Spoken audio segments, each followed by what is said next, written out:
के गर्दैछौ केटाहरू?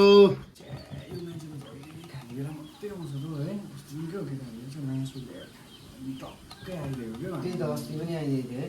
त्यही त अस्ति पनि आएको होइन अब जहिले यस्तै हो।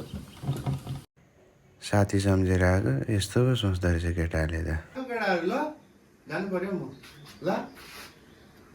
ओ एकछिन बस न अन्त एक दुईवटा मोमो खाएर जाउँ न पाकिहाल्यो चाहिँ पाक्दैछ यहाँ मोमो ए केटा त अन्त खा पनि भन्छ सरलाई केटाहरू कुरा पनि गर्छ के खानु थत यस्तोहरूको मोमो।